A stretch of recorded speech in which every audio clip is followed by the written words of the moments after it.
갈등을 이해를 통해서 여러분들이 주변에서 일어나게 될 갈등이 고조되는 것을 막고 또 만약에 이 갈등이 발생했을 때 내가 어떻게 대응을 해야 될까를 또 생각해 볼 수 있을 것 같아요. 그리고 또 갈등으로 더 고조가 돼서 더 확산되기 전에 문제가 발생하기 전에 우리는 갈등 예방을 어떻게 해야 될까를 이해하는 시간이 될 수 있을 것 같습니다.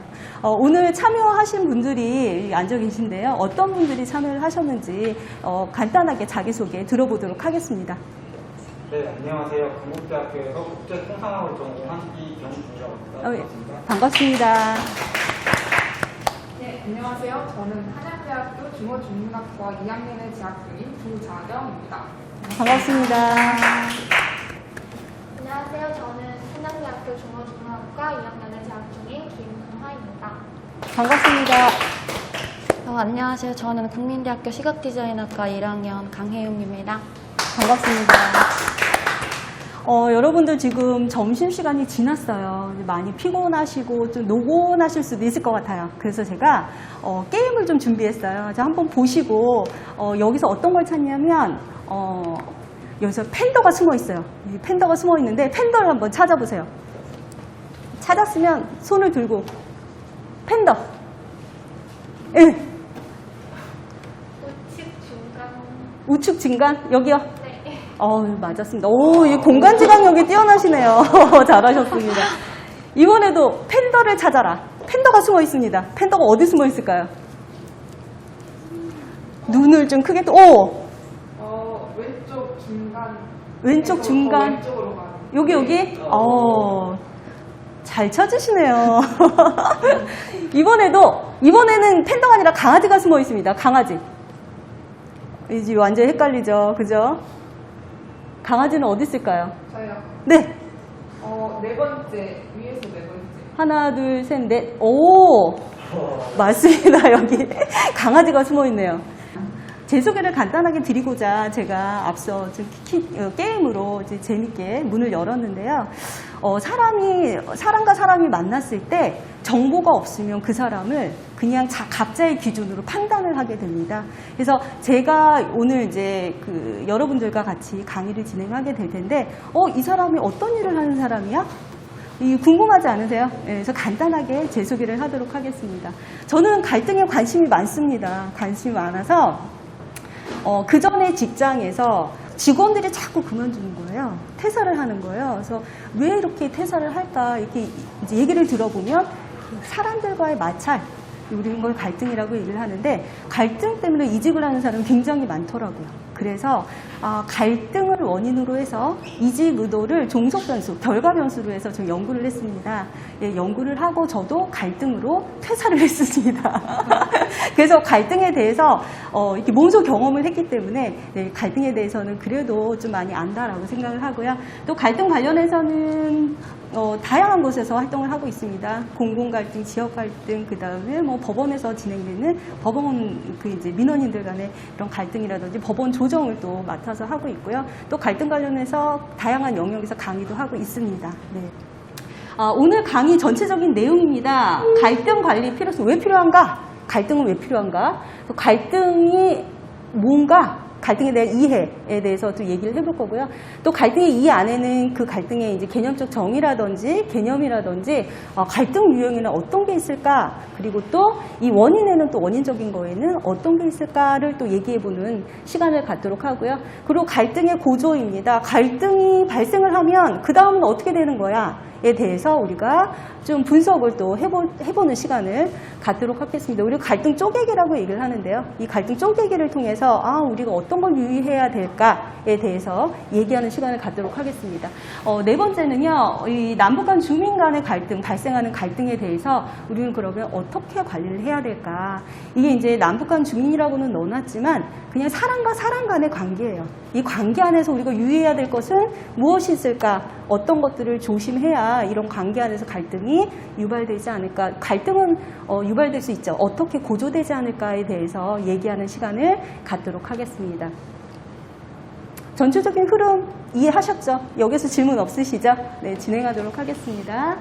네, 제가 왜 행복이라는 키워드를 가지고 여러분께 말씀을 드렸냐면 많은 학자들이 어떤 게 행복한 거야? 라고 연구를 했어요.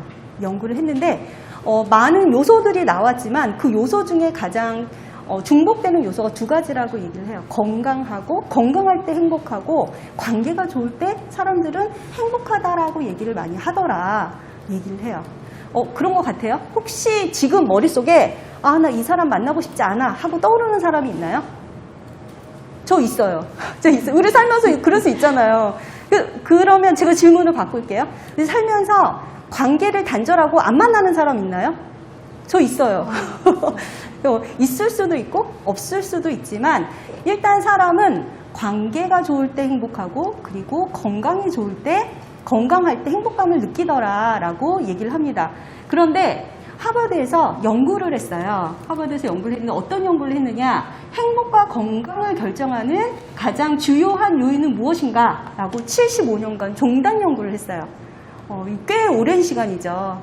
그런데 이 과정은 다 말씀드릴 수는 없지만 결과가 어떻게 나왔냐면 관계가 행복과 건강을 결정짓는 중요한 요인이다 라고 결과가 나왔어요.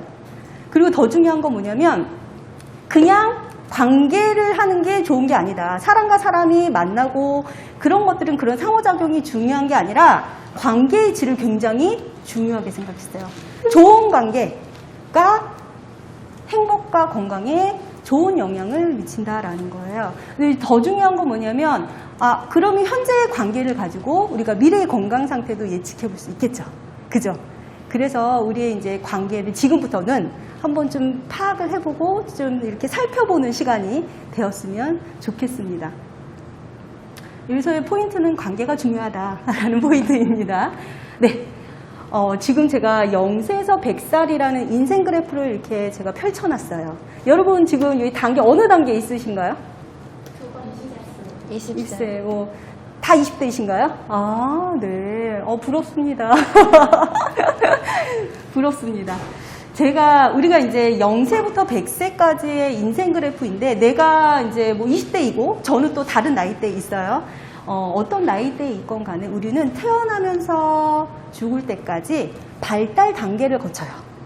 발달 단계를 거쳐요. 어떤 단계를 먼저 거쳤나요? 우리 유아기 있었죠. 그죠? 유아기 있었고, 그 다음에 또 아동기도 있었고, 청소년기도 있었고, 지금 20대면은, 20대 전반이면 또, 저희 기본법에는 또 청소년으로 또 분류가 돼요. 그리고 또, 성인기도 있고, 또 노년기도 있고, 이런 발달 단계를 거칩니다. 그러면서 발달 과업이 있어요. 내가 꼭 사람으로서 해야 될 발달 과업이 있습니다. 그리고 다양한 역할을 하게 됩니다. 그죠? 여러분들은 어떤 역할을 하셨나요? 지금 현재까지? 학생의 역할. 그죠? 또 어떤 역할 하셨어요? 또 자녀의 역할. 그죠? 그리고 또 손주의 역할. 직장인으로서의 아직 경험이 없으신가요? 직장인으로서 아르바이트를 하면 아르바이트인으로서의 역할. 그죠? 저는 이제 그 외에 점점점 더 나이가 있기 때문에 주부로서의 역할, 그 다음에 엄마로서의 역할, 며느리로서의 역할, 그 다음에 또 그 외에 다양한 역할을 또 맡고 있기 때문에 또 직책에 대한 역할도 있습니다. 그런데 우리가 이런 역할을 수행하고 발달 과업을 수행하기 위해서 한 곳에서만 수행을 하나요? 아니죠. 그죠? 우리가 직장을 지방으로 갈 수도 있고, 그죠? 출장을 가서 외국으로 갈 수도 있고, 그죠? 그런데 우리가 가서 만나는 직장이나 학교나 내가 선택할 수 있어요. 하지만 현장에서 만나는 사람은 내가 선택할 수 있나요? 아니죠. 와서 보니 만난 거예요. 오늘 우리의 관계는 어때요? 와서 보니 만난 관계예요. 그죠? 와서 보니 만났어요. 교육이라는 그 하나의 주제를 가지고 교육생으로 왔고 저는 강의자로 왔는데 여러분들이 앉아 있는 거예요. 그죠? 이런 관계는 내가 선택할 수 없어요. 학교에 가면은 어때요? 학교의 학생으로서 동급생으로서 만나고 또 이사를 갔어요. 그럼 지역 주민으로서 지역의 공동체로서 만나고 또 우리가 가정을 이루면 부인을 선택을 했지만 부인과 결혼을 했지만 부인과 같이 있는 부인의 원가족이 또 따라서 나의 가족으로 또 편입이 되잖아요. 그죠?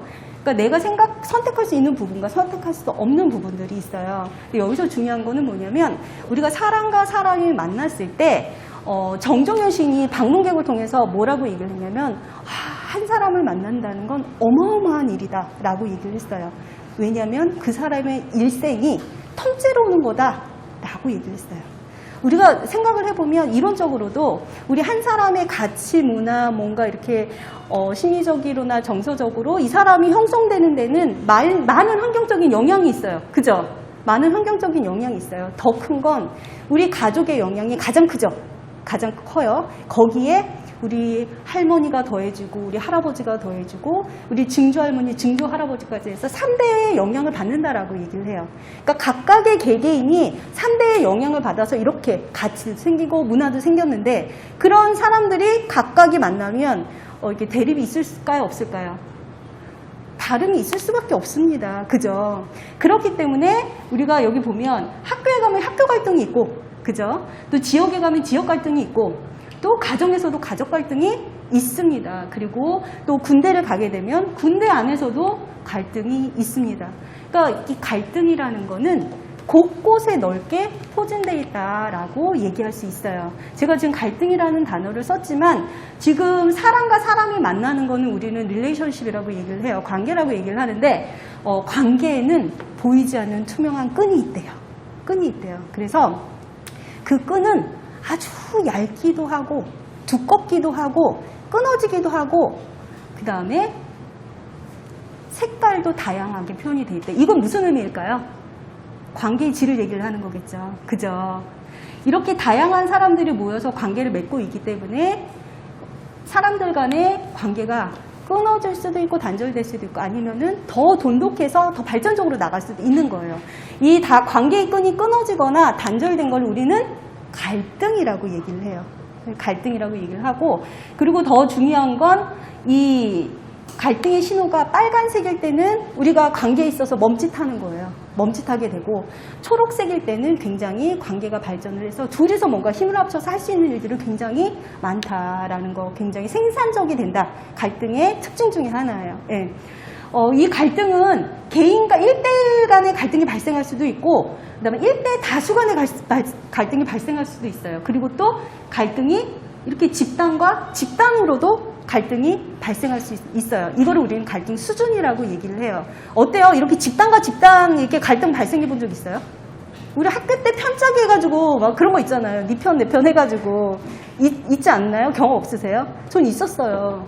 그래서 중간에서 어디로 갈까 되게 고민했던 적이 있었던 것 같아요. 그래서 이런 갈등이 속성 중에 또 하나가 있는데 이건 조금 이따가 말씀을 드리도록 하겠습니다. 그래서 이런 갈등은 다양한 영역에서 발생을 해요. 공공 갈등이라든지 지역 갈등이라든지 또 가정 내 갈등이라든지 학교 내 갈등이라든지 다양한 영역에서 발생을 한다. 이 사람 간의 문제가 있을 때 우리는 뉴스를 통해서 많은 갈등들을 접하고 있죠. 어때요? 굉장히 폭력성이 짙어요. 우리는 이게 갈등이 고조되면 굉장히 폭력성이 짙어지는구나. 굉장히 그러면 이 짙어졌다는 건 뭐예요? 감정이 굉장히 고조됐구나를 알 수 있어요. 그래서 갈등은 또 감정하고 연결이 되는구나를 우리가 이해할 수 있습니다. 예. 우리나라의 갈등 사회 통합 지수가 OECD의 최하 수준이래요. 그리고 또 갈등 지수는 OECD 국가 중에 세 번째로 높다라고 얘기를 하고 있어요. 우리나라 사람들은 갈등에 대해서 어떻게 생각하냐 설문조사를 했더니 10명 중에 8명은 사회 갈등이 굉장히 심각하다, 우려된다라고 얘기를 하고 있습니다. 여러분들 어떠세요? 갈등이 심각하다고 느끼시나요? 갈등은 비용이 발생해요. 그래서 우리나라 같은 경우는 연간 246조를 갈등 비용으로 사용을 한다고 하고 이거는 또 이제 금액으로 환산하면 1인당 거의 900만 원 정도의 비용 정도로 소비된다라고 얘기를 하고 있습니다. 그리고 여기는 비용만 들어가 있지만 갈등이라는 거는 굉장히 시간 소모가 굉장히 많이 들어갑니다. 그러니까 비용이 발생하고 시간적인 소모가 길다. 그래서 이게 법정 소송으로 들어가게 되면 어때요? 바로 끝나지 않죠. 굉장히 장기로 가잖아요. 비용도 많이 발생을 하고 또 이게 둘만의 관계에서의 갈등 비용 플러스 그거를 해결하기 위해서 다양한 사람이 개입이 돼서 그 사람들에게 지불되는 비용까지 한다면 금액은 엄청납니다. 그래서 법원에서는 그거에 대안으로 갈등 조정가를 법원에 조정가들을 넣어서 법원 조정가로서 이렇게 재판을 소송을 걸기 전에 한 번의 단계를 거칩니다. 한번 조정을 통해서 한번 합의를 할 수 있게끔 하는 그런 단계가 있습니다. 제도적으로. 이제 본격적으로 갈등에 대한 이해를 할 건데요. 네. 일단 얘기를 들어보니까 이 긍정적인 건 없고 그럼 갈등은 다 나쁜 거네요. 그죠? 갈등은 없애야 되는 거네요. 그죠? 얘기 들어보니까 부정적인 거고 상반되고 대립되는 관계라서 갈등은 없어져야 되는 거예요. 그죠? 이런 갈등을 바라보는 관점에 대해서는 제가 조금 이따가 설명을 해드리도록 하겠습니다. 지금 우리가 갈등을 바라보는 관점도 계속 바뀌고 있어요. 지금 이 갈등을 바라보는 관점이 어떻게 바뀌고 있는지에 대해서 얘기를 한번 해보도록 하겠습니다. 이게 제가 본격적으로 갈등에 들어가기 전에 제가 자료를 하나씩 드렸어요. 한번 읽어보시고 이 갈등에 내가 이제 알고 있는 걸로 뭐 갈등은 언제 어느 곳에서 발생할 수 있는 거다. OX를 한번 체크를 옆에다가 좀 해주세요. 예, 갈등입니다. 우리가 갈등의 단어에 대해서 한번 이렇게 분석을 한번 해보도록 할게요. 이 갈등은 한자어로 치과 등나무가 서로 이렇게 복잡하게 엉켜진 그런 상태를 얘기한다고 합니다. 그리고 또 컨플릭트라는 이 갈등은 어원적으로 라틴어인데 어원적으로 서로 함께 충돌에 싸우다 이런 의미가 있다라고 얘기를 하고 있습니다. 그래서 갈등은 이런 의미에서 보면 서로의 목표가 양립 불가능하다고 인지하여 충돌하는 상태이다라고 얘기를 할 수 있습니다. 근데 갈등의 특성이 있어요. 갈등의 특성은 뭐냐면 갈등 당사자는 상호 의존적이다라고 얘기를 하고 있어요. 이거는 갈등, 이게 상대의 영향에 따라서 갈등도 영향을 받는 거예요. 갈등이 커질 수도 있고 작아질 수도 있고 그래서 상호 의존적이다. 서로 양립할 수 없는 목표와 결과를 초래한다라고 얘기를 합니다. 이거는 무슨 얘기냐면 갈등이라는 거 각자 이렇게 주장하는 목표가 있잖아요. 이 주장하는 목표를 같이 함께 갈 수 있는 좋은 정답은 없다는 거예요. 예. 그래서 이거에 대해서 갈등이 있을 때는 저희가 조정가가 개입이 되면 이 중간의 절충안이 어떤 걸까? 둘 다 만족하는 결과가 뭐가 있을까를 얘기를 해요. 그래서 둘 다 각자의 답을 같이 가져갈 수 있는 만족스러운 답은 없다. 그 다음에 갈등 과정에서 발생한 부정적인 감정은 관계에 영향을 준다. 그죠? 줄 수밖에 없겠죠. 그죠? 그 감정 때문에 갈등이 고조되는 거예요. 또 갈등 해소의 긴박성이라고 넣어놨는데요. 갈등은 시간이 굉장히 중요합니다. 이 갈등에도 골든타임이 있어요. 그래서 이 시기를 넘어가면 이게 굉장히 확산되고 고조될 수 있다라는 이런 특성을 가지고 있습니다. 그러면 이 갈등의 이제 의미를 알아봤는데 이 어떤 게 갈등이냐? 그럼 둘이 부딪히면 무조건 갈등이냐? 궁금하지 않으세요? 이 갈등이 성립이 되려면 어떻게 돼야 되냐면 피해하고 불편한 감정이 있어야 돼요. 내가 피해를 받았다. 이 피해는 물질적이든 심리적이든 나 마음이 불편해. 상대방이 너가 이거를 내 거를 인정해주지 않기 때문에 나는 물질적으로나 심리적으로 피해를 받았어. 좌절이라는 여기서는 피해를 넣었는데 이 사람마다 다 다르겠죠. 그죠? 뭔가 피해를 받았어. 그래서 나는 화가 나. 이런 부정적인 감정이 있어야 돼요. 그래야 우리가 갈등이라고 얘기를 할 수가 있습니다. 무조건 부딪혔다고 야 저거 옮겨줘. 이 얘기를 했다고 해서 그건 갈등이 아니에요. 왜냐하면 감정이 고조되지 않으면 어디다 옮길까? 같이 상의해서 옮길 수가 있거든요. 그죠? 아까 이제 얘기했던 그런 관점입니다. 예전에는 전통적인 관점은 갈등은 없어져야 돼. 갈등은 나쁜 거야. 라고 많이 생각을 했어요.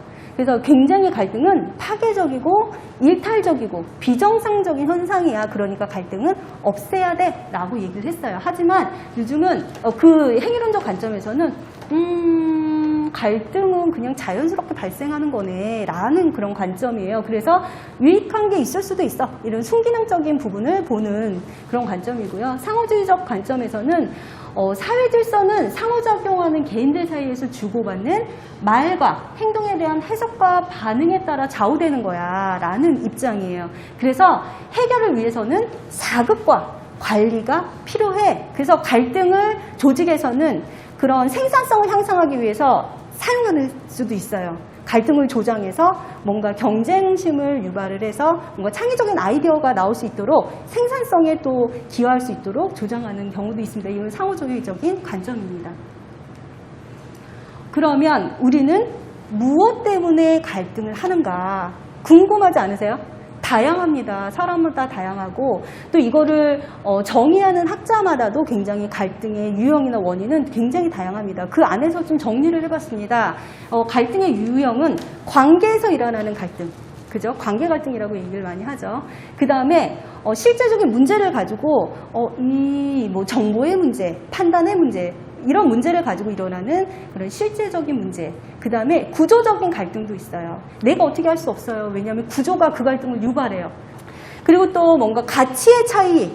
이 가치 안에는 뭐 이념도 있고 종교도 있고 문화도 있고 생활 방식도 있어요. 이런 차이 때문에 발생하는 갈등이 많이 있겠죠.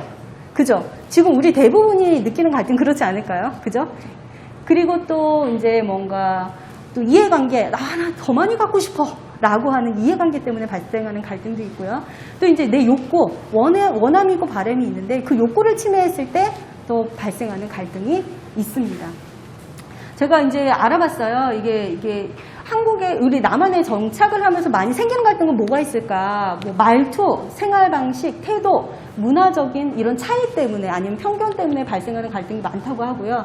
그다음에 그 주민에 대한 부정적인 인식 때문에 또 많이 발생을 하기도 하고 또 사회 서비스 제도에 또 부적응해서 또 생기는 적응하지 못해서 생기는 이런 갈등들도 있다라고 얘기를 하는데 이거를 이렇게 분석을 이렇게 쪼개보면 거의 이제 가치적인 문제, 관계적인 문제, 인간의 욕구적인 문제에 다 부합하지 않나라는 생각을 해봅니다.